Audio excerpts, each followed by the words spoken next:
Hello, everyone, and welcome to the newest episode of the Need to Nerd podcast.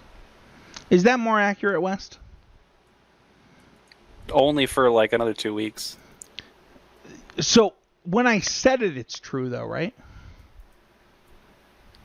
That's a deeper philosophical discussion. You are joined by myself, Spencer Howland, and Wes Singleton. You can call me Heezy, you can call him West. And this week we are talking about...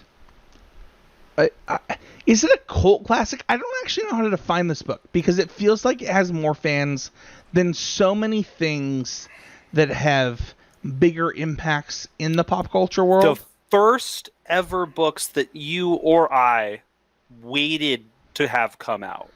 Oh, that's not true. Harry Potter existed before this. But were you like salivating for your next Harry Potter book? Like you definitely. were your next, yeah. Because I waited for Bersinger. Like I absolutely in my soul was like, when. I don't think I felt that way for Harry Potter books. They were like too consistent almost. You know what? Looking at this, when I was waiting for books, it actually might have been around the same time where I was waiting for book 6 and book 7 around the same time as waiting for Bersinger. So it might have been the same thing. We are talking about Eragon, if you have not clued in yet. This will be one of those things that we actually do review all of the things. We've talked about kind of how we're shifting the show away from doing these type of shows. But I do like this one. Well, I think that for me, the second book in the series is actually my favorite book of all time. And if we didn't dedicate an entire show to that, I would be pretty upset. So, for my biases, we are talking about Eragon so that we can eventually talk about Eldest. Before we do that, though, you can join our Discord. We've got a Discord for the entire Constructive Criticism Network, as well as this show and things going on. I want to apologize. I got sick. We had some family stuff come up, and I do still have the recorded version of my review of Mass Effect 3. I promised on the last episode that we would still try to release videos weekly, whether it was the podcast or a video review of a video game or a book or whatever. I had a rough week, and I want to be transparent because this will probably come out before that review does, on why that's changed. But, if you want to support this stuff directly, head on over to patreon.com/easygamemedia. Join the Discord. Tell us what you want. We had a lot of great participation on Twitter also this week, West. We're going to review Pagemaster. I did not realize you've never seen that movie. The number of movies I haven't seen is definitely greater than the number of movies I have seen. It's crazy to me. These are just things that human beings have seen. You've seen The Princess Bride, right? Honestly, there is literally Answer 3 movies in the same... Yes, I've watched The Princess Bride. Okay. But also, to me, as a human being, the number of movies that are as required of watching as The Princess Bride is a very short list. Okay, it's like Star Wars... If even. Whoa. There are people who I tolerate that they've never seen Star Wars. I don't know if I can tolerate having never seen The Princess Bride.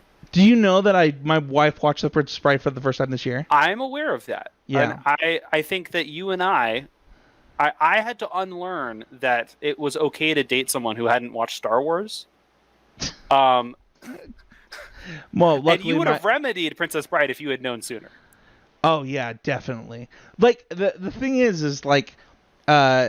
there's a lot of things that my wife and I share, like Harry Potter, Eragon, what we're about to review, and Star Wars are like one of the things I loved about her is how much she loved Yoda while we were dating, how much she loved Ewoks while we were dating, how much she just like how my dad pretended to love dogs when he was dating my mother. I don't think any of it was pretend. I'm kidding. Even for her, she loved Piccolo, while we were dating. There's connections that were really important to me. There was oh yeah, we can get into some similar stuff. She was way more I know it's considered the best anime of all time, but she was actually more into Brotherhood than I was. A lot. She was mad at me then I needed to take a break after those intense episodes. She just wanted to, like, watch the whole thing. If you want to talk about that type of stuff, join our Discord. If you want to suggest that type of stuff, join our Patreon. Wes, we have to move on, though, because this is our first episode ever with a bonus fact. Have you read these? Do you know what I'm about to say? Are you shocked? The second one, I think, was, like, had entered my brain before. It's funny, because I had never heard this. So, the first one is the baby.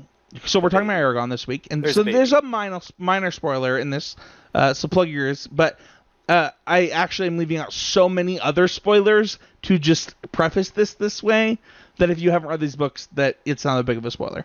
The baby who Eragon gives a blessing to in the book Eragon was actually supposed to be a dragon rider for one of the 3 eggs mentioned in the book. Christopher Pauline decided, after I think the second book, that would be a little too powerful. That character would probably just be able to do anything that they wanted, and decided to change that narrative. But it's original good when your magic system has at least enough rules that, like, you can tell when things are broken. Yeah. So he actually changed his mind. This is not the only thing. We'll actually talk about one of those when we review the third book. I have more fun facts about things that he's revealed about different characters that were planned early on that he had to change as he was writing the books. But yeah, the baby he gives a blessing to was actually supposed to be a dragon rider. And that could still happen in the future. Like, we still have Tales of Alagasia that are going to come out. He is currently writing book 5, for those who don't know. He tweeted about it. I made a huge deal about it in our Discord. Like, when he was like 100 pages deep after 5 hours, I was like, well, this is not a Tales of Alagasia book. Like, you are writing book 5. Like, this is happening. And it's also just a great time for us to jump in, right? Like, is when he is back into, you know, the Sea of Stars is something that I have not finished yet. I'm pretty far into it, but you know, he's kind of back. He is ready to dive back into this. But our nerd fact number 2 was a little more fun for me, Wes, because we will never, ever review this. And we have a pretty big rule. I think. Are we allowed to talk about this? I mean, no. Well, I'm happy to talk about it. I am not going to review something that I hate. Yeah. Like, I might review something that I've never heard of and end up hating it. But, like, if I know I hate something, I'm probably not going to be like, Wes, we should review that thing. I'm probably going to say no. Because, like, I don't know. What is the value? It's not... Fun fact. The thing we're about to talk about is Eragon the movie. Which has a 55% approval rating on Google. So whoever it is of you that are approving this movie, you're insane. You're literally the worst of mankind. So, and I mean that wholeheartedly. If that's you want to unsubscribe from this podcast, go ahead. I'm like offended. But here's how bad this movie was, West. Eragon the movie was bad. So bad that it actually killed VHSs forever. In fact, according to shirtgold.com, it was the last VHS ever released. Ever. And this was really confusing to me because I had to fact check this, West. And when I fact checked it, it actually mentioned another movie which was called The History of Violence that was released in 2006 as the last VHS. I mean, making me sit through Eragon would be violence. Yeah, that's true. Which was released in 2006. But the movie Eragon was not released on VHS until 2007. And it would have come out after this. Which makes me believe that this movie was so bad that they erased it from the fact that it was the last VHS. Like, people don't even want to talk about it. Like, it was actually too bad to make into a Blu-ray. No, that's factual. There's no Blu-ray version of this. But also, it was so bad, it killed VHSs, and they won't talk about it. Like, SureGold.com is the only website that I could find that even acknowledges. And you can go to Amazon.com right now. Which is embarrassing, because that's dedicated to Eragon. Yeah. If anyone cared about it, they would. Right. You can go to Amazon right now and buy an Eragon movie VHS, which was not released until 2007. But on every single website I looked this up on, it said that A History of Violence 2006 was the last VHS ever made, which cannot be true because this movie literally exists on VHS and was not released until 2007. I don't think I had a DVD player till like 2007. I did. I'm pretty sure I watched Shrek 1 and Shrek 2. Either way, is that not like that's the craziest? Like, there's hundreds of articles that talk about the last VHS ever made. None of them mention Eragon. None of them. It wasn't worth talking about. I understand. We've already talked about it for too long. I know.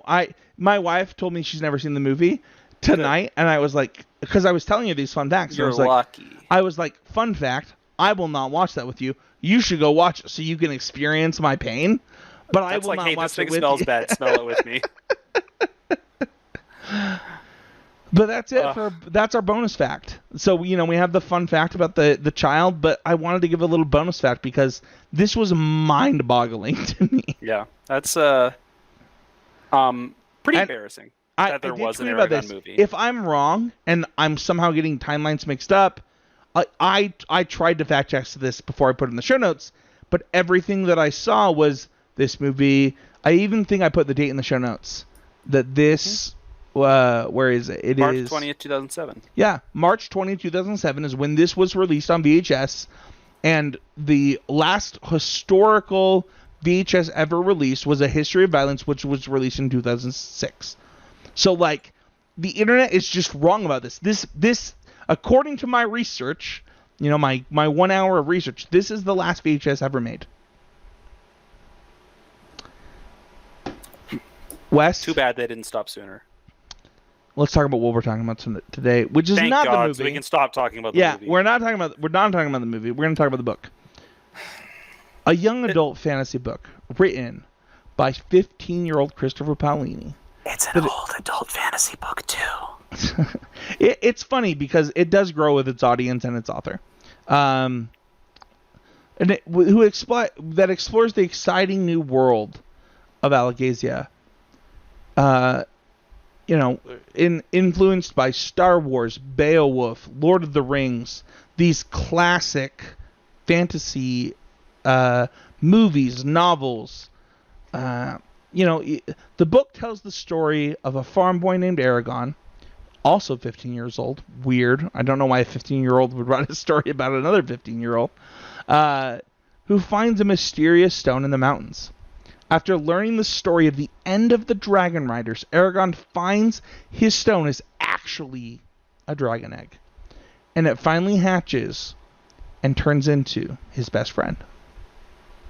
When the evil king who ended the Dragon Riders, Galbatorix, finds out about the egg, he sends his mysterious and monstrous evil servants to acquire it, making Eragon, his dragon partner, leave their hometown with the storyteller Brahm. A story of vengeance, discovery, swords, high stakes, and magic follows. We learn, we love, and we lose on an awesome, unforgettable tale that made us all wish we had our own Gedwe Ignazia and created a fanatic fan base. That's two of the same words that mean the same thing. A fan base doesn't have to be fan is based fanatic. on the word fanatic. All right. You know what? You can write it next time. Yeah, I will. It's my responsibility. Did I miss anything there? Do you think I summarized? I'm sure that anything you did miss, we'll cover. Yeah. Because there's a lot more to talk about, because it's a whole book. So I want to go over our kind of first memories and first impressions of this book. Spoiler free for what it's worth. So, like, if you're getting to this point in the podcast, I think that we're gonna keep it spoiler free. And if you are enjoying what I just said and then what we say of our first impressions, you should pause this podcast and read this book. It actually isn't that long. The first book is actually a pretty short one, and I think it's pretty captivating. But I'm gonna go first. I was going on a scout camp trip to Bear Lake, and the person driving us to Bear Lake, to keep all the scouts shut up, put on an audiobook. The audiobook they put on was Eldest. And I was immediately captured. And I was like, what is this? I want to read this. I was already a huge Harry Potter fan. I had already read so many other young adult fantasy books. And I was like, what is this? And one of my like maybe 5 best friends was sitting next to me. He says, "Oh, this is the second book in the Eragon series. I've read it a bunch of times. I've read the first book a bunch of times." I was like, "What is Eragon?" And he literally pulls out of his bag the book Eragon. I don't know if you're a Boy Scout, you might have gone to Bear Lake because it's like actually one of the biggest Boy Scout camps. But like, I have. Yeah, it's huge. Like the Scout camp at Bear Lake is like massive. Anyway, so he's like, "It's this book." I was like, "Oh, can I read that?" And I literally read the book Eragon while getting like 7 merit badges at a Boy Scout camp without owning the book. Like, I heard 3 chapters of Eldest and was Were you like reading Eragon while the audiobook was playing? No. Okay. We got there. My friend's name Hiram Bowman, super nice guy. Just like actually like a saint among humans. Just one of the nicest friends I've ever had. He just straight up just like handed me the book. He's like, read this. I actually got a sunburn so bad at this scout camp that it was written about in our church newspaper because I was just sitting on a log reading this book. Like, I could not put it down. Yeah, like I read some chapters about the chapters that we listened to on the way up were about the dwarf city and kind of traveling through that. And I was really interested. So there were some spoilers for me going in. I think that anybody who hasn't read this book... Teasers, Spencer. Yeah. Teasers. I think that anybody who hasn't read this book already... I mean, I obviously did spoilers in the preview, but like there at this are point, more dwarves there's a dragon on the freaking cover of the book. So... There's also like more named dwarves, like just in this book, than in all of the Lord of the Rings series. That makes me sad to hear. Well, there's like 1 named dwarf in the entire Lord of the Rings series, so... That's... Are you not including like the Hobbit? Cousin. I'm not including the Hobbit because there's 9 dwarves there. Okay. So like that was my very first impressions of this book were driving... I don't know how far away Bear Lake is to, South Salt Lake. Yeah. Right? But like, we talked for a bit, probably listened to an hour of the book. My friend was like, "I have this book." Fun fact, also the first time I ever saw a Yu-Gi-Oh card was on that same trip. So, my life was ultimately changed forever by Scout Camp, exposing us to some dangerous things. Yeah, right? But yeah, like, I literally read that entire book. And I actually remember, and I'll say this during this, there's a line in Eragon that's super cheesy to me now, but like when I was like however old I was when Eldest came out. I think the Eldest came out in 2005, so I would have been 14 or 15. It was summer camp, so I was definitely 15. There's a line where Eragon in this first book says, "There's nothing more dangerous than a person who has nothing to lose, and I've lost everything. I've become that." And like, I don't know what it was about that line, but I remember like sitting under the palapa or whatever we were under as I read that line. I was like, what? What's the word you're searching for? Palapa. It's like a 4-pronged with a thatched roof. Oh, okay. Pergola? No, maybe? I think it's called I'm pretty sure I'm saying the right word. All right. Anyway, I remember reading that and thinking like, dude, this is the best book I've ever read. It's so funny because it's the worst book in the series by so much, but that's how I felt reading it, and it really was crazy to think that the person who wrote this book was like the same age as me, and I didn't learn that till later. It's obviously like the number one thing talked about when you talk about Eragon. Yeah. He graduated high school at 15. The first thing he did after high school was write this book, but that was my first impression. It was just like, I literally got a sunburn so bad that aloe vera was a painful experience on my drive home. Nice. That's a heck of a first memory. I don't have anything close to as clear as that on Eragon. I think that like I probably just like you probably didn't put it down after I picked it up until I was done. It's hard not to, right? Like, I mean, even this time, right? Yeah, no, I devoured it in about like 20, I was like, 48 hey, can hours, you read? 48 Can you hours. read when we talked about doing the show? I was like, can you read Eragon? You were house sitting, and I was like, I think it had been like less than 48 hours. I was like, where are you at in Eragon? You were like, I already finished it. like is it actually next to you? Is it sitting right there? No, that's not Eragon. The copy of Eragon I read was actually a paperback copy in their house. No. Actually, at my work, not even in like the library, just like in the like teen lounge space that I like do my work with middle schoolers and after school. There's just like a copy of that in there with like a few other books. It's like totally a forgotten copy of Eragon from the school. Like I just like borrowed that for 2 days and just crushed it. It was actually a copy released after the movie. It had still, you know, those books that have. I don't want to hear this. I don't want to. Yeah, I don't want to hear this. I know what you're saying. It's funny too, because like I had the DS game for this game. Like I tried so hard to like the movie and like the content, because that's how good this book is. This really is. Is there a specific memory you have from it though? Like, do you remember any part of your first time, or do you just remember like not being able to put it down? And you, for what it's worth, probably like me, you probably immediately had access to Eldest right after that. Mm-hmm. Yeah, that's the same experience. Like we got home from Scout Camp, we bought a hardback of Eragon and a hardback of Eldest.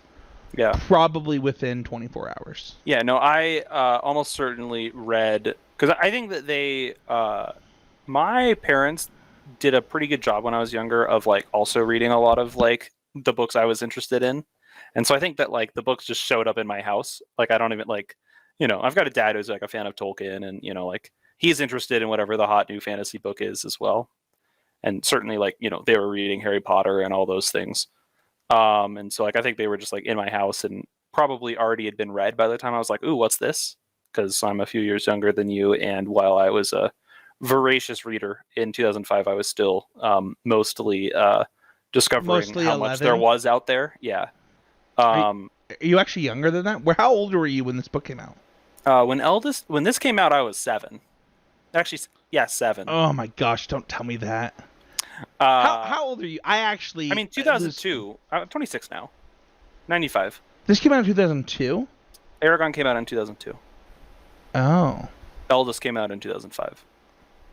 So I was so far behind. The fact that Eldest had just come out when I read. For what Eragon. It's worth, I think a lot of the thing is, series don't gain a lot of traction after the first book, but when there's a second out, then everyone who read the first one over the course of that time all has the new book at the same time and is like excited about it, and that generates conversation. Yeah, my wife is actually one of the people that read Harry Potter before Chamber of Secrets came out.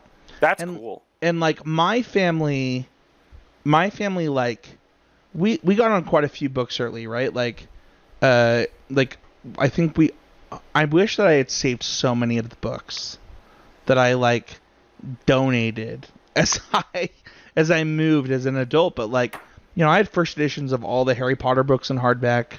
We all did. Like I had, but one of the things that is really interesting to me is like when you look at kind of how things like, I actually think Twilight's a really good example, but I was not going to read Twilight. But like after New Moon came out, like I was invested. And the same thing is true here. Like I had never heard of Eragon. I read the entire series after that. I did not read Sorcerer's Stone when it came out, but I'm pretty sure that I read... I couldn't read when Sorcerer's Stone came out. Yeah, I mean, that's fair. I'm pretty sure that I had listened to the audiobook of Chamber of Secrets before Prisoner of Azkaban came out. Yeah. Spencer, do you know what the like fantasy book that actually is oldest in my memory Oh, go for it. It's The Lion, the Witch, and the Wardrobe because we owned it on tape. Fun fact, that was a oh man, we have to talk about this offline because I actually have a pretty strong opinion about how the rise and fall of the Narnia books. Oh yeah. I get But I actually love your first memory, right? Like you like me, you were waiting for Brissinger. Like the second, it was almost like a binge reading, right? Where like yeah, no, definitely. yeah, I had the same experience where like I heard 2 chapters of or however many chapters it was. Eldest chapters are pretty long, so I actually would not be surprised if I actually only heard like And Saphira getting drunk and then other yeah, stuff. like maybe not even getting to like whatever the actual first exciting thing that happens in Eldest. Yeah. Yeah.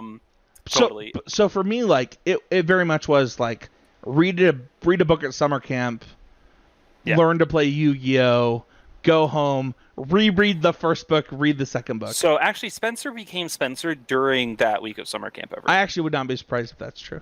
I also had my first cup of noodles during that summer camp, so my whole life changed that week. Wow. Yeah. No, Boy Scout camp. You'll learn a lot. Let's go to spoilers. Oh, do you have something to say? No, let's dive right in. Yeah, let's go to spoilers. I already spoiled the biggest thing on accident because they have dragons and dwarves and elves. No, I said Saphira's name. Because I actually specifically did not say that because it's such a big moment in the book that I didn't want to say it. I actually edited, I think, but I want to talk about overall impressions because I'm going to frame my overall impressions on the first time I read this book because one of my actual best friend in high school could not and would not read these books, and there's a specific reason. She did not like how specific Christopher gets in his writing, and it's true. Like he will go into extreme detail about a color or about something dripping, or like he gets very specific. And for me, it is actually something I really enjoy in writing. I love a good tangent. Dude, it's not even a tangent. Like, helping my brain visualize the book the way that Christopher writes is really cool. It's actually been a problem because, for those who don't know, Christopher wrote a sci-fi, I would almost call it a sci-fi horror novel in A Sea of Stars. And it is an extremely successful book. It is a little too intense for me because I often listen to my books as I go to sleep, and it is very intense. And he gets very specific. So, like, when I listen to... I imagine that body horror is, like, the wrong place to get super specific about. Getting minor spoiler, because I don't think we'll ever review Sea of Stars on this podcast.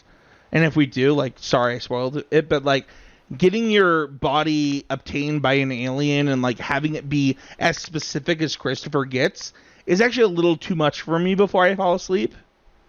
But it was actually good for this. Like, if you think about the moment where Eragon, like, touches the egg and, like, has the transfer into the It's actually funny, because Go ahead. I, as a kid, as a reader, I think I was very skip to the dialogue, skip to the action. Oh, we're going to talk about that in Eldest, because I already know that you and I had the same Eldest experience. Oh, yeah. Yeah. No, I'm, actually, I thought we had different ones, because you really like Roran. I liked Roran during Eldest. But it was the same thing, right? Like, where you were skipping to the part of the story you wanted to hear, and then I guess we were doing just the opposite chapters. Exactly. You're right. But it's the same experience, right? Whereas with Eragon, one of the things that's really interesting is but my point is that I actually glossed over in my readings as a kid. Oh, that's probably so sad. 50% of the like purple passages that Christopher writes, which that's what he's doing, is he's absolutely just testing his muscles on that one. Like, he's a apprentice painter practicing a skill, basically. The thing is that Christopher is an artist first. Like, he actually is an artist who writes to his art, right? Like, I don't know if So you've he ever... just painted a million dragons and was like, "Okay, I Have need you to actually now seen talk his about art dragons." of Brahm? Have you seen his art of the Ring? Oh, you should Google that while I'm talking. You should just do that really quick. It will probably take you 2 seconds. But Christopher has a very clear vision of how things look and feel in his mind, and you very much get that with his description of the dragon egg, his description of Brahm, Everything but his description of Arya right at the very beginning. It's funny. My understanding of this book is that he did it too much. Like, he described stuff too much, and it was actually scaled back in editing before his parents published the first version, because he was too descriptive. And that, I don't know if that's his weakness or his strength, but I loved it.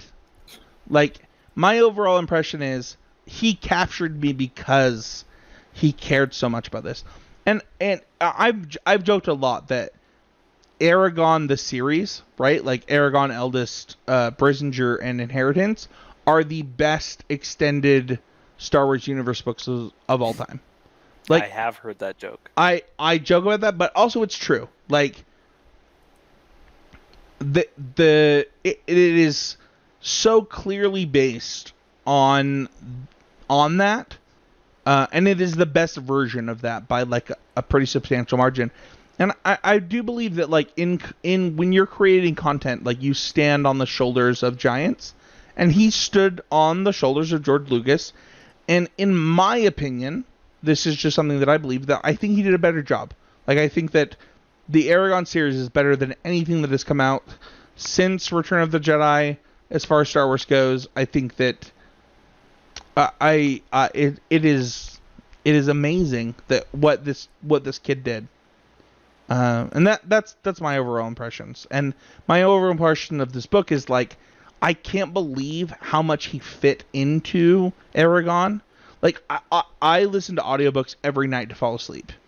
And I literally can't listen to Eragon fast. Like, I fall asleep so fast, I wake up and, like, the book's over, and I'm like, dude, I fell asleep during this part. Like, and the thing is I'm so used to listening to audiobooks at this point to fall asleep that if an audiobook shuts off, I actually wake up. So I have a hard time listening to the end of. So subliminally, these books are actually just like burned into your head. Oh, definitely. Yeah, dude, you don't know how much I know about Harry Potter. But, like, straight up, Eragon has of the series. He actually made a joke when he wrote his newest book, the Fork, the Witch, and the Worm, that, like, it was his proof that he could go into Allegazia without writing a 500. I don't remember what the number he posted on, like, the number of pages, but he was like, oh, I actually can go into this world without writing Brisinger. I mean, the famous story, right, is, and we'll get into this when we get into it, would be probably one of the biggest talking points, is that this series was only supposed to be 3 books. And he literally submitted a book to his editor for book 3, and she's like, yeah, this is too, like, 2 books. This is not happening. Yeah. And he's I mean, like, it makes sense, right? Like, in a lot of ways, like, I actually think Return of the Jedi doesn't tie up as many loose ends as it should, right? Like, and like, it's hard. Eldest ends at at the end of Empire. Well, yes. So hold on. Those are 2 very similar scenes. So much more happens in Eragon than happens in A New Hope. Okay, like, well, that's how movies work. Okay, that I'm just saying that, like, if we're looking at all of the inheritance cycle, holy crap! The reason that you and I couldn't put down Eragon is because it just doesn't stop. Like, nothing stops. It's like, true. It is relentless. It is, like, literally, you cannot put down this book. Every chapter, something big happens. Every chapter, they're in a new place. Totally. Eldest is my favorite book of all time. Eragon has so much more happen, and, like, almost nothing happens in Eldest. I really like that part about Eldest, by the way. Nothing happens in Eldest. For what it's worth, my in favorite half of book. Eldest, the same journey that Eragon does kind of happens, but just on a boat. We can't talk about Eldest because we're gonna review it. Good. But we also can't keep talking about this because we're going way too slow. So you need to give your overall impressions. I'm going to. Yeah. So definitely a lot of what you said, right? Like he is super descriptive in a lot of weird parts. He, I think that the thing that really stands out to me is how much this book is a world building book.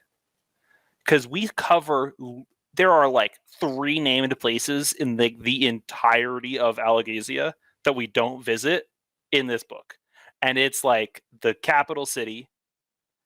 It's Vrowengard. Vrowengard and the Elf Forest, and no, you're right. Actually, that might actually be and the Dragon Riders Island. No, that's Vrowengard. Okay, Vrowengard, capital city, Elf Forest. Like that's it. Like we basically visit nowhere new entire time. After that, I think that's true.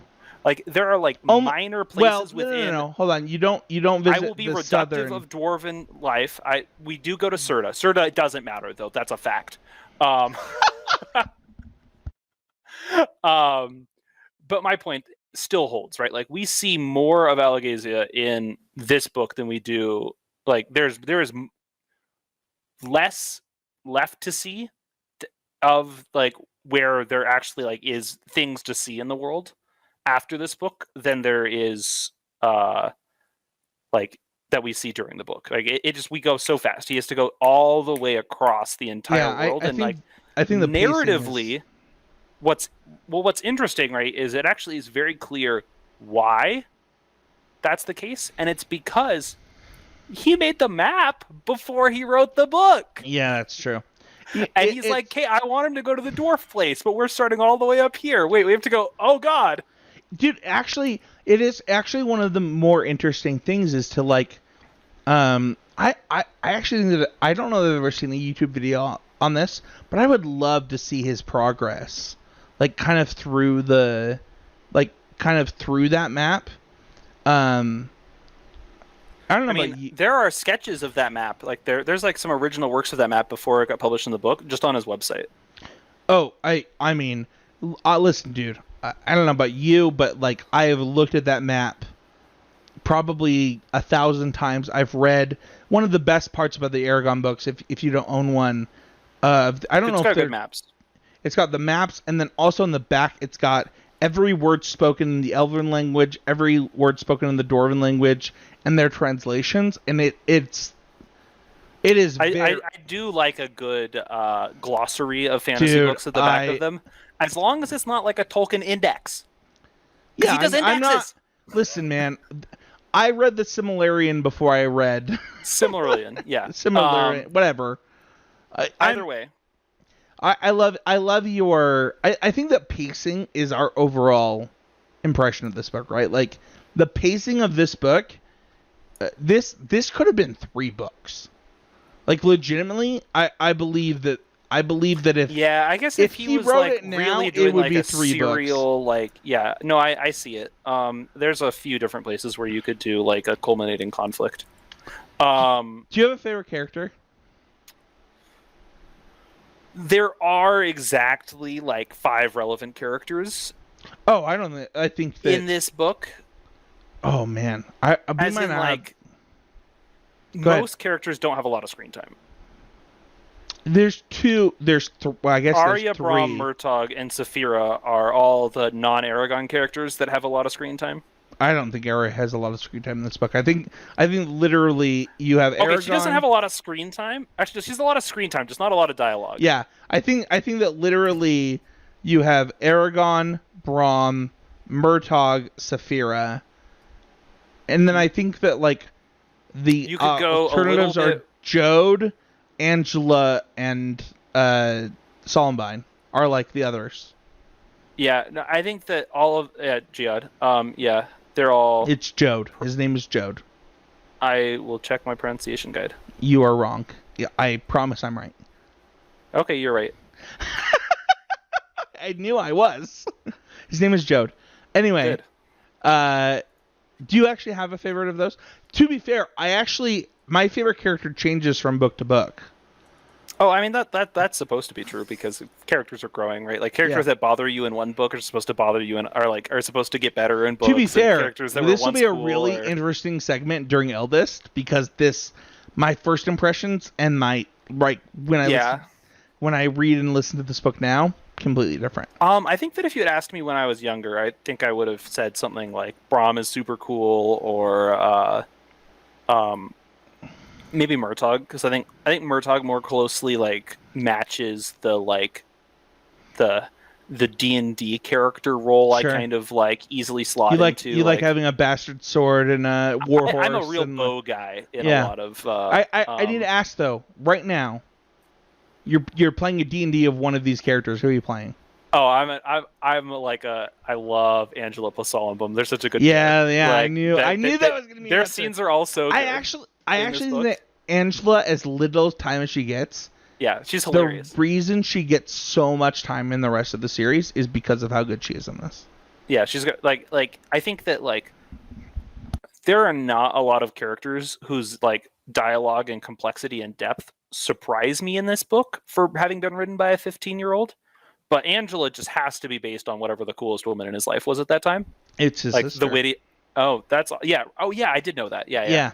And so like it's totally like it's you can feel the love, right? Like he loves. Yeah, a lot sister. of love, a lot of like memorable quips from real life. Fun fact: the Angela part of the Fork the Witch and I don't remember the Fork the Witch and the. She's the witch, I assume. Then the worm. She actually wrote the witch part. His sister actually wrote the witch part. She wrote Angela's part of that book. Yeah. What do you think of the prophecy? That Solomon gives the important prophecy. I thought you were talking about the other one. I think that it's relevant throughout the whole thing. I mean, totally, it's relevant throughout the whole thing. There's no doubt about it. In fact, he kind of forgets about it for a book, which is really funny. I think that I actually love the prophecy. I thought you were talking about the dream for some reason that Eragon has. No, the Solomon's prophecy doesn't bug me. Like it's relevant throughout the entire series. Oh no, I don't think it bugs me. The dream bugs me a lot. So it's gonna be my could be better. So we'll talk about that later. But okay. My favorite character, for what it's worth, in this book, is Braum. For what it's worth, I know we're not talking about the movie.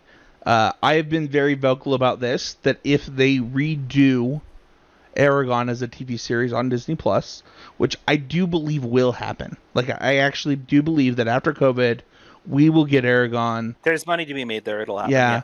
I would cast Jeremy Irons as Braun. I believe that, like, not only is he the best part of that movie, he deserves a second shot. I actually believe he's Braum. Like, that. It's funny too, because like his beard's not long. Like, he does not fit the description of Braum.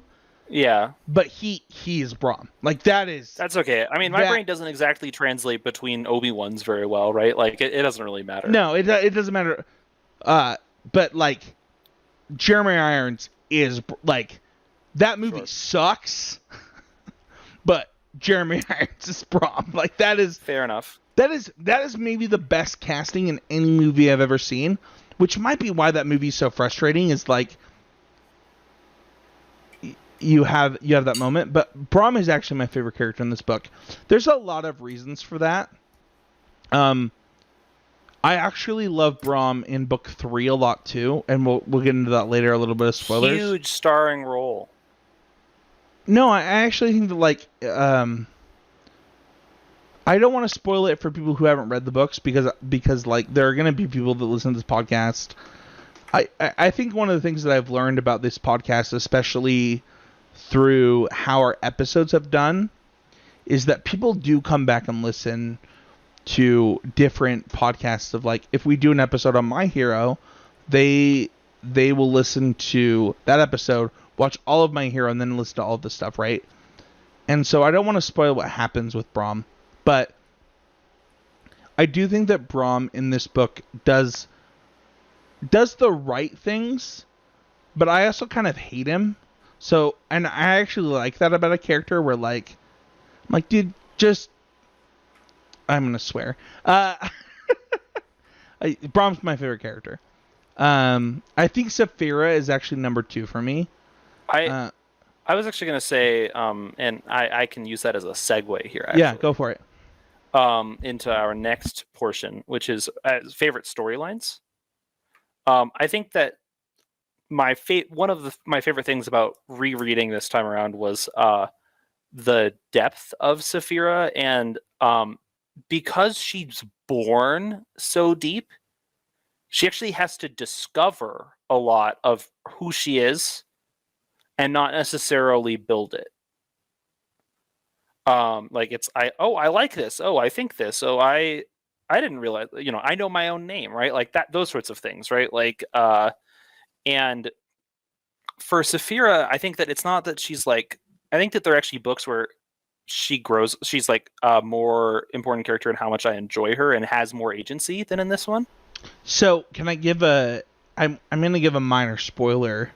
It was actually gonna be one of our fun facts, or one of our nerd facts, but it was so much of a spoiler that I wanted to save it for this segment, and you're actually bringing it up. So, Saphira knows a lot of things. Yeah.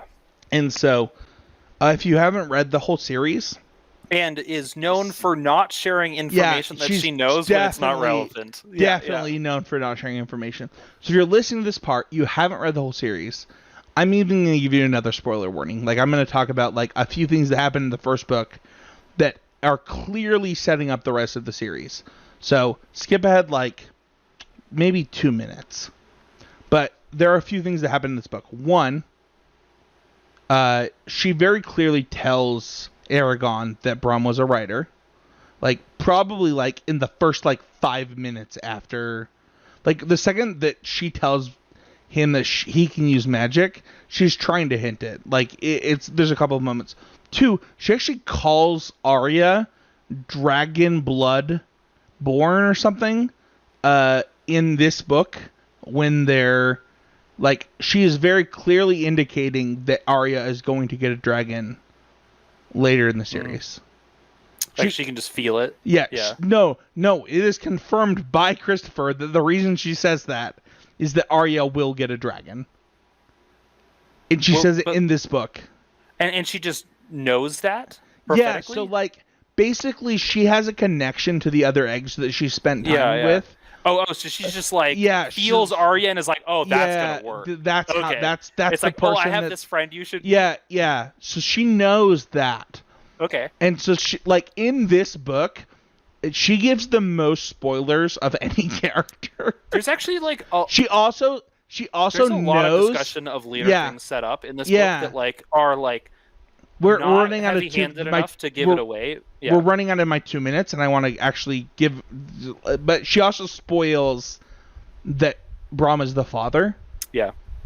During this book, and I won't get into it because we're running out of time. But like, if you listen to Saphira in this book, like it is like. Yeah, talk about an unreliable narrator right there.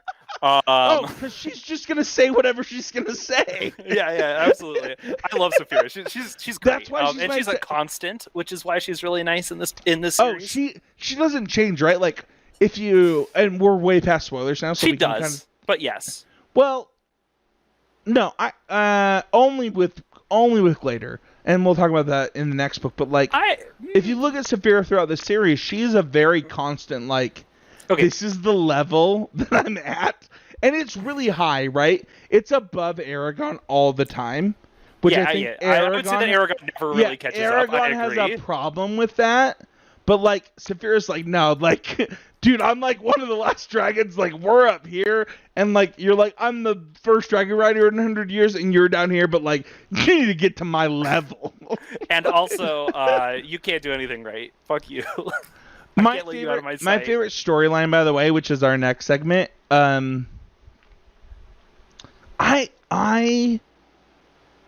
is weird. I really love the story of the sword. Like, it is so crazy. Does it feel like where we leave off at the end of Eragon? Is it as valuable as Hold on. So I actually think it is, for what it's worth. Okay. Because you still feel it from every perspective. Yeah. So, like, for those who don't know, Eragon gets a sword that is a rider's sword. Actually, and specifically, go the ahead. rider's sword of, like, Darth Vader. Yes. Is that how you would compare this to? Okay, so obviously the role of Darth Vader as a villain in Star Wars is not played by Morrison. Yeah, that's that. I don't know. The position close to the Emperor is played by Morrison. Yes. Okay, so he gets more Zen sword, right? Obviously play Darth Vader in this story. Wait, hold on. What did you say? Razak. Actually, I guess it could be Durzak. I actually think Murtaugh is Darth Vader in this. Okay, story. well, Murtaugh has and, moments like, as Darth Vader, but not in this one. Yeah. Yes. Anyway, so we get a sword. I actually am a little drunk right now. I don't remember the name of the sword, but it's super Xerox. Xerox. Which means misery. Like, the sword's name is Misery. And this is the sword given to Eragon by Braum. And Braum takes the sword when he kills... I mean, I can tell you that sword produced a lot of misery in the years that Braum possessed it. Like, do you ever have, like a mess I in think your that house? it just produces misery all the time. Like, that sword is, no, like... totally. I agree. But, like, specifically, like, that context of, like... I don't know. Is there actually that much misery in Braum's life between when he takes that sword and when he goes to Eragon? Well, that's the one that's like a constant thorn in his like memory. Like think about it. But this it way, already right? happened, right? Sometimes so, you like, have like a mess that you like look at every day. You're like, I don't want to clean that up, but that hurts me. I mean, that is. So hold on. Oh man, this is like an interesting talking point that we might have to dive into. And we're in spoiler territory, so we can just talk about this. But like, are you not giving that sword to like? What else? What else are you doing with that sword other than giving it to Eragon? Oh, absolutely. I'm not saying that like it is literally the like. Fun fact. Well, actually, so Tales of Alagasia 2 will come out, and we already know that Braum's sword will be in that book. Like, part of that book will be telling the tale of like where the fetch is Braum's sword, because like it's like we already know that. The Swordmaker had to knock out Braum out cold because he would not leave her alone because he lost his sword. But like you have this person that you looked up to, like is your hero. You killed him. You have his sword. Like you said, like that's probably a nuisance in you, but also like this other thing that I won't spoil, like this other person... I mean, are you telling me that Anakin's sword in the possession of Obi-Wan Kenobi didn't, like, hurt him over the years he possessed it? No, I don't think so at all. Okay. What's so funny... no, we're not getting into the Star Wars lore. Don't do that to me. Like, we'll just, like, talk about that for an hour. I think that the problem with this sword, specifically... I don't even know that I have a problem with it.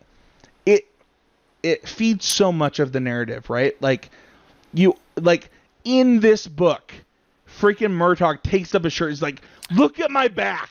Like, I mean, I was going to say that swords provide a lot of narrative in general in this story. Oh, absolutely.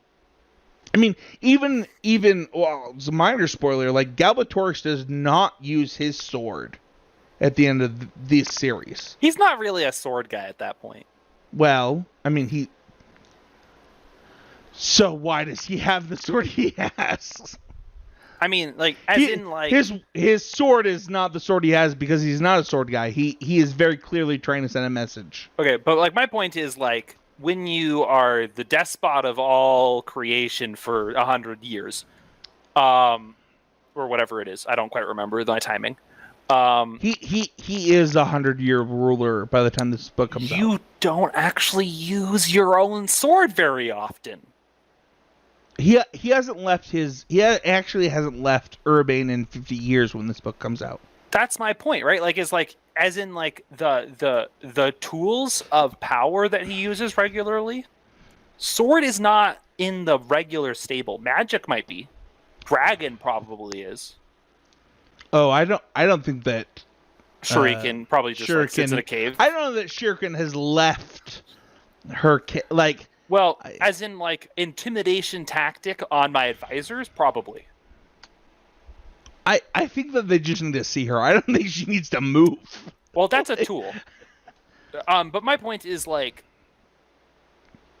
it's astonishing how much Gandalf uses his sword in The Lord of the Rings. Either way, my favorite storyline is in fact this sword. Like, I actually think that like between how Eragon interacts with it, how Braum interacts with it, and how Murdoch interacts with, like, this sword is it is not only the most pivotal piece in this book, I think it might be one of the most pivotal pieces in the series. Yeah. And, no, I agree.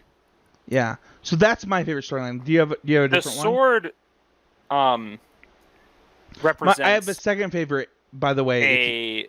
One of the few powers of a dragon rider that is not inherent to the dragon rider. Yeah, it's like a lightsaber. Yeah.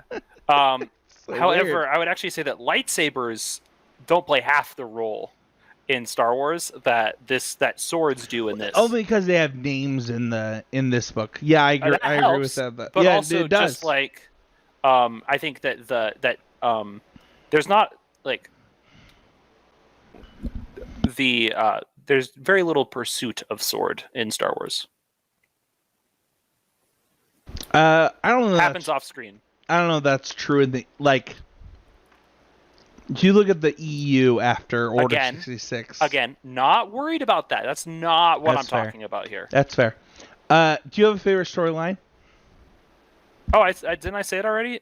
I like the way that Saphira is delving into the incredible depth of who she is at the beginning. You did that. You know, it's funny because, like, I think Saphira is the character with the most character growth. We did this already. Entire series. No, yes. I just want to say it again. Yeah. So let's move on to Could Be Betters. I'm going to go first. I actually don't remember the one that I had. I already said it on the show. A lot happens. It's not just that a lot happens. There's a lot of description. No, I don't know. 20,000 foot tall mountains. No, that's not the Could Be Better. I think that my biggest Could Be Better about the book Eragon is the inconsistencies that are really clear after you've read the entire series. But the other one would be that, like, the book Eragon makes Braum look stupid. Like, by the time you read the entire series, you're like, is Braum lying? Does Braum not know stuff? And that's not Christopher's fault, right? No, like, he's got the fear. I don't know that he's got the fear. I think that, like... That's why he hides things. You talking about Braum or are you talking about Christopher? Braum. Oh. Like, you know how when you start making bad decisions in a game of Magic because you're worried about what will happen? No, I don't do that because I'm not an idiot. Okay, well, the fear is definitely what Braum has. I think that my problem with the book Eragon, I do think that too much happens. Like, yeah, like you end like the number of just reading minutes. Like, if you're reading, and maybe you and I read too fast, West, but like you go from knowing where the Razak are to literally Braum dying in probably like 15 minutes of reading. Yeah. Yeah. Oh, yeah. That one in particular explained exactly why I felt like I had forgotten that we had been to Gilead because it was so overshadowed in the plot. Because then, after Braum dies, you have this whole thing with Durza, and you're like, dude, hold on. Braum just died. And now Saphira's tearing up a freaking barracks. Like, yeah. I think too much happens in this book. That's not a fault of, like, This is why I So want it to be a TV series, for what it's worth. Like, I actually think we that, can like, actually fit a whole television series yeah, into this one book. Yeah, I agree. I think that, like, Eldest will have trouble. Actually, Eldest plus Persinger is a season. yeah, no, I think the Eldest is maybe one season, whereas like Eragon might be three seasons. Oh, I don't know. I think that because actually I think Eragon is episodical. Like places are episodes in Eragon. I do and, think like, the movie tried to do this and they really messed it up. So either way, movies don't get to be episodes. My could be better is two parts. One, I think that this book does way too much. If you read the entire series, and it is partially Christopher's writing, but also like, holy crap, man! Like, I'm supposed to care about characters that I learned about like the last 3 chapters during book 2. Like, dude, you gotta give me. Yeah, no, I think that full on like the absolutely. It's out of context of this book. Absolutely, rescue Arya, fool Durza, exunt, right? Like that is absolutely where the end of the book is supposed to be. Can you imagine if he had ended this book before the fight? For what fight? Before the Battle of Farthen Door. Oh well, I think that I actually remember my second could be better. Actually, I think that what's really awkward about Eldest is we end up back where we began. In that we're fighting for the sake of the Varden again. You know what's funny is that one of my Durza is just supposed to be defeated in like we don't need to get all the way to anyway. I think that like my other biggest could be better is like you're introduced to these people that you're supposed to hate and are supposed to matter, but they also matter so little other than like a plot point for another book. And also that nobody like it's hard not to just it's funny because like I obviously listened to 2 chapters of Eldest before that, but like I knew what was about to happen. Like the second anything happened in Eldest, I knew what was happening. Since you'd already heard the first 3 chapters of the book or whatever in the car ride before you knew anything was going on in the series period. Well, none of that spoils any of the rest, but it was so obvious that the twins were villains. Yeah. That it just made the rest of it suck. It's funny too, because like, you know, one of the best parts of the second book is a certain character dying, like, and like Eragon being like, "What the fetch," right? And it's from the twins, but I actually think the twins just suck as characters. Like, I think they're maybe they're like a bad version of Boba Fett. Like, well, I mean, what I think they actually are is they are personalityless.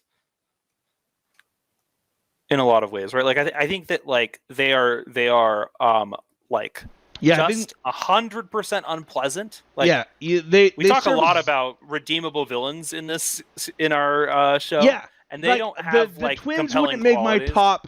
The twins wouldn't make my top like 10,000 villains list. Like yeah, they actually there is a top villain list they would make.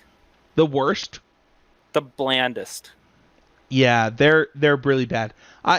It's actually funny because like I don't blame him for killing them off in book 2, because like, fuck them.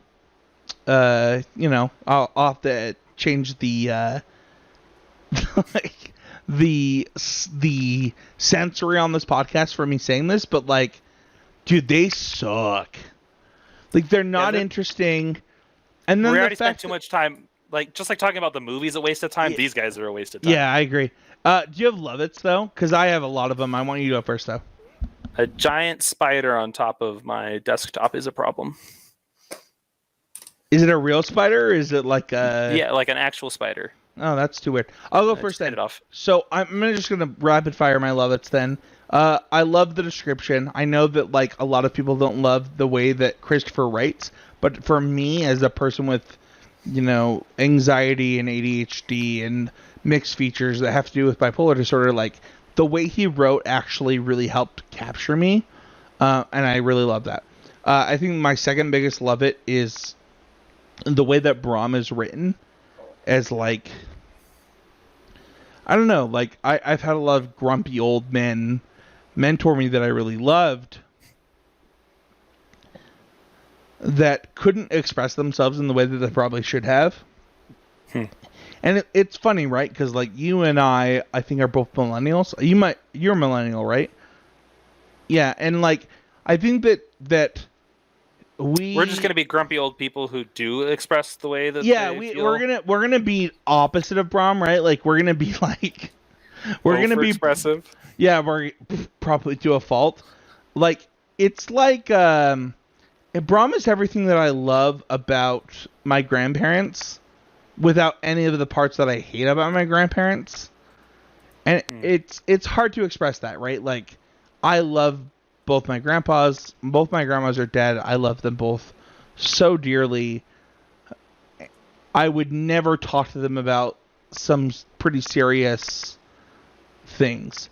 But Brahm is that, right? Like where he not only won't talk, like Brahm is the person that will not talk to you about things that don't matter. Like he's gonna be like, here's the things that matter to you. Are you listening? Why aren't you listening? Listen to me right now. And I love that about him. I think the other thing is like, I really love Murtaugh in this book. He has a lot. His motivations are a little unbelievable in the first book, presented as they are. I actually think that his frustrations feel really real. Oh, his frustrations are very real. Yeah, I actually think that's why I love him so much. Is like he's so mad at Eragon, and Eragon's like, "Why are you so mad at me?" And he's like, "Dude, you're ruining my life. Like, I'm so mad at you." Yeah, and you keep saying it'll be fine, and then it's not fine. And yeah, I think that like Murtaugh, I don't love him in a lot of books, but I think in this book, like, he has completely justified being mad at Eragon, and I really love that.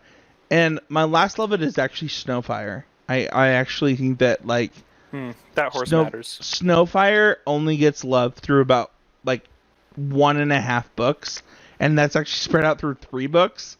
But I love Snowfire. I actually,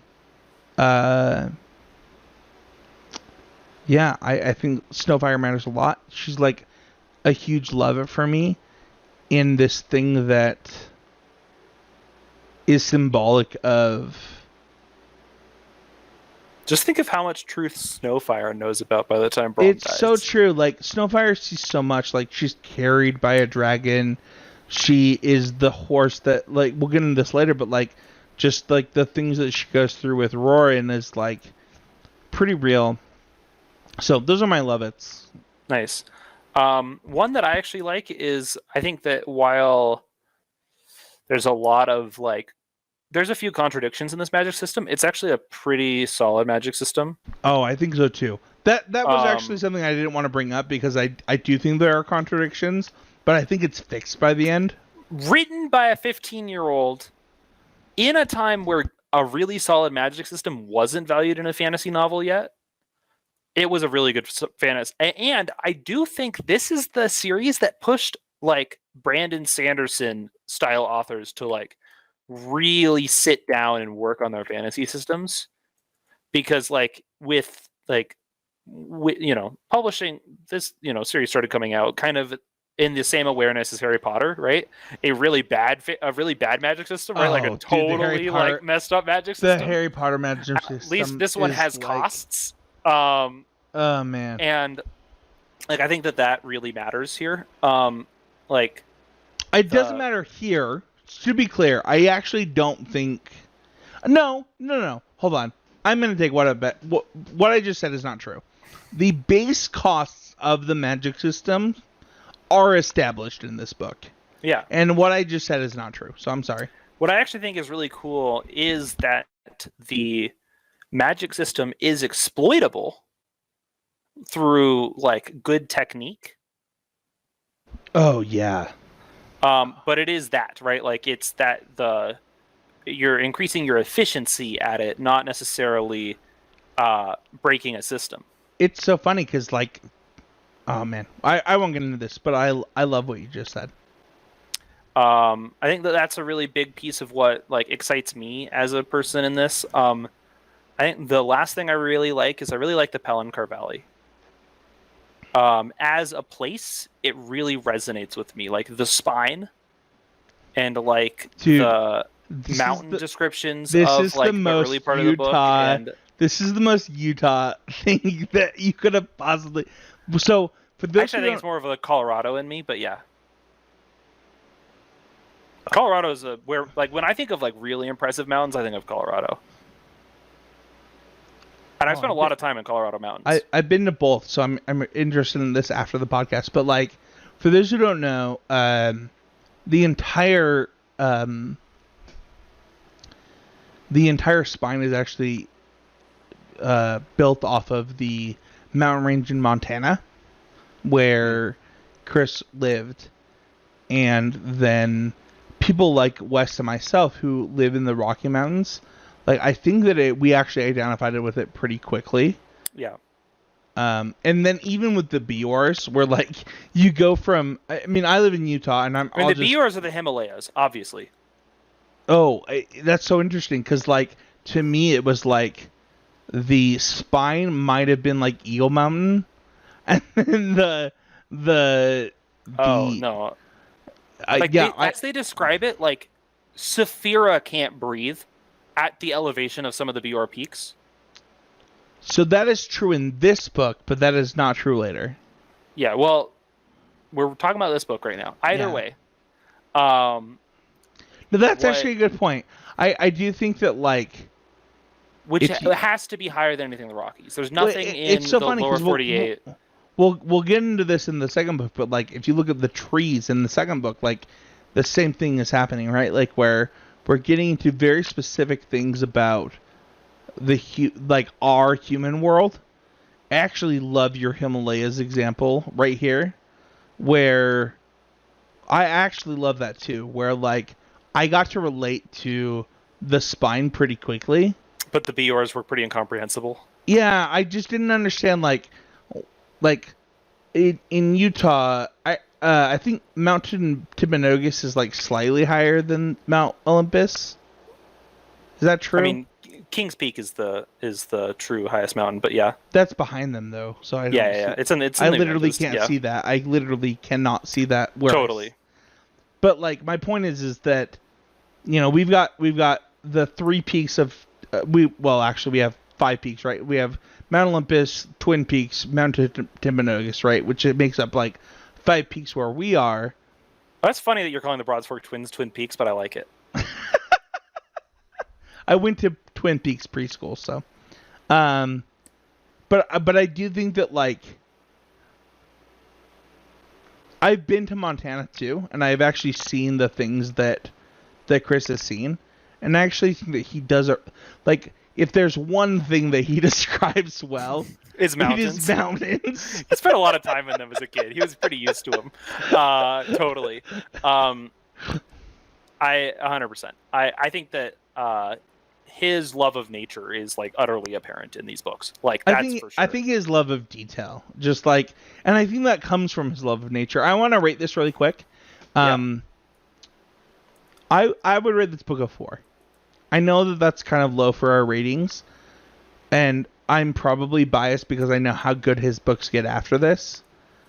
I was gonna say 3.5. So like you're really he does way too much in this book. Yeah. Like this could have like if you like the Wheel of Time series, like this is 3 books. Like this book is so much content. Like I'm let me pull up my phone really quick because my wife and I try to listen to books to fall asleep that like if they ended it wouldn't bother us. Mm-hmm. Fun fact, the book we're probably going to listen to tonight is Eldest. Since deciding to do this book as a podcast, I've listened to this book I think 6 times. Because that's how short it is. Yeah. So this book total time, I'm sorry, it's gonna like restart the whole thing, is 16 hours. On my total list of audiobooks that I listen to, because for those who don't know, I listen to an audiobook every night to fall asleep. Like literally without fail. Like it is basically only like Ready Player One is the only really major book shorter than this one. Mm-hmm. Like the book Thrawn, also a movie, a book stuffed full of stuff. Oh yeah, that one has a lot of stuff too. Thrawn, for example, like the first Thrawn book since the reintroduction, longer. Harry Potter and the Half-Blood Prince. Yeah, obviously. Totally. There's a lot shoved in this book. We don't have to go down the list. Yeah, like this book has so much in it. Like I just said, this book was 16 hours to be read audiobook style. That actually surprises me. Like, I would have expected this to be, like, 12 hours read. Like, that's how much is stuffed in. So, but yeah, you said 3.5? I think I would say 3.5 for this one, and that's because... That's really low for you. It is low for me, but it is well within the stable of content I would repeat immediately. Yeah, you say that, but you read this book in 2 days, like, literally a month ago. And I would say that it was among the junk foodiest 2 days of reading I've had in a while. So like you enjoy it? Yeah. But like it wasn't like the things I have rated fours in this show. Like this one does not like speak to like who I am as a person in the way that some of these other books will, the or rest that some of of the books things, I or that I like will like. Things that I've given fours in this podcast are oftentimes still like core parts of who I am. You're actually about to convince me to come down, and I don't want that to happen. But like, this book convinces me nothing about me as a person, whereas other books in the series actually changed who I am as a human. Yeah. I mean, I legitimately think that like none of the philosophical idea, like the philosophy of this series is not in this book. No, I don't think it presents any. The true crisis of character in this series is not in this book. And like the most of the depth that we get out of the book when we read it now is depth from later books that we can now see in this book. No, I'm actually going to go down. I'm going to go down to 3.5. I actually agree with you. I think that my love for this book is understanding Saphira more and understanding Braum more. Yeah. But really, though, that's content from Brissinger. But that's actually just not... It's actually just Eldest and Brissinger and... Oh, man, I'm so excited for book 5. Yeah, I'm going to go down with you. I'm going to go down to a 3.5. That's so sad. I think this might be the lowest rated thing that we've ever rated on the show. Well, and I think that it's also the first thing we've ever rated on the show that was created by a 15-year-old. Yeah, that's true. To be fair, I think that if it was 3 books, all 3 of them... Like, if he rewrote Eragon as 3 books... Yeah. I think that all 3 of them would be 4. I like the idea that you can double the book's length and make it way more manageable. I tripled it. Well, no, but he's not writing 3 Eragon length books if he's writing Eragon as 3 books. He's writing like I think he is. 3 300 page books, not 3 500 page books. Is Eragon even 500 pages? I'm guessing at numbers, but my point is it's like he's writing serialized YA, honestly, not epics between Angela and Jode and like I actually would not be shocked if he could write 3 500 page books. For what it's worth, the number of pages my gosh, Paolini can write is irrelevant because some of the like push Paolini to write more pages and he's just gonna turn in 3-page descriptions. It's so funny too. I'm gonna wrap this up because we've rated this. We're gonna wrap it up, but just recently, I talked about this on this podcast. How like I was a pretty big fan of Twilight after New Moon came out. So fun fact, I hated Edward in that series. Edward got his own book just literally during the pandemic. And it completely changed my perspective of that character. So if Christopher ever wants to write like an Angela book during Eragon, or like a Jode book during Eragon, or even a Roran book during like I would read it. Like I would snap that off. So, let's wrap this up though. We're way over the time that I told Wes that I wanted to do. Wes is like nodding. He's like, "Yeah, dude, you told me 40 minutes for like an hour and a half." We're closer to 80 minutes than we were. Yeah. You can find me at Spencer38. You can find West at East_monotone. If you're watching the YouTube video, you can see that on the screen. And want to find the podcast, you can find it at Need to Nerd. I want to just really quickly thank everybody who's responded to like the tweets that I've put out the last 2 weeks, because we've actually gotten really good responses, Wes. I don't know if you've seen that. I know you have because you've like responded to some of them, but like this is what we needed as a podcast is like, you want us to review Pagemaster? Like we're gonna review Pagemaster. We have some stuff planned. Like Silverado is like one of the movies that is one of my all-time favorite movies. Like we'll review that, but I really love. I'm gonna convince Mason to come on for There Will Be Blood. Like there's gonna be things that happen. So, is there anything you want to plug before I keep going? No, I need you to finish. Okay. Yeah. So yeah, that's where you can find us. You can like, subscribe, review. A review on iTunes or wherever you're doing that is worth so much more, even more than like. It's actually funny. I literally had somebody message me like, "You said that this was worth more than a $1 patron. Is that true?" I was like, "Yeah. If you will review our podcast on iTunes, please do not subscribe on Patreon." I literally had that happen this month. So if that is an option for you and you want to like free option to like help this podcast, please review us before you hit us on Patreon. It is that helpful. It is hundreds of dollars more helpful. Yeah, please give us reviews. For every review you give us is a minute that I can actually tell Spencer to stop talking. Yeah, I don't know why. That's probably true. Thank you so much. We'll see you guys all next week. Wes, do you actually know? This is actually your job too. Do you actually know what our next episode is? In 2 weeks. Next episode is Pokemon. Fire Red. Leaf Green. Leaf Green review. Wes, you've actually already finished this. Oh yeah. I have You're gonna find out how that run went when we talk about that on our next episode of Need to Nerd. Hold on. I have not finished this. I actually have to do this in the next 2 weeks.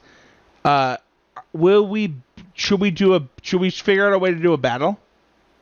Yes. Okay. Tell me your final team. I'm not even close. Yeah, I'm not going to reveal my final team to you until we are ready for a battle. We will do it on Patreon? Yeah.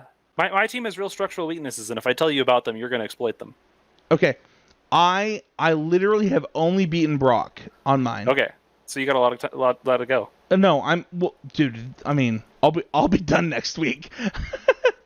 Are we gonna like level cap or like what are we gonna do? We'll talk about this off air. All right. Thank you everybody for listening. Leave a comment. Let me know who you think is gonna win. Just to be clear, I'm the better strategy gamer. Wes is gonna get. Thank you everybody for listening. We'll see you guys all next week for another episode of the Need to Nerd podcast. You're supposed to say something. You're going to get sleep powder. I knew. Subseeded out the wazoo, my dude. Fun fact. Same shit. Yeah, I know. You already knew that. You already knew that was happening.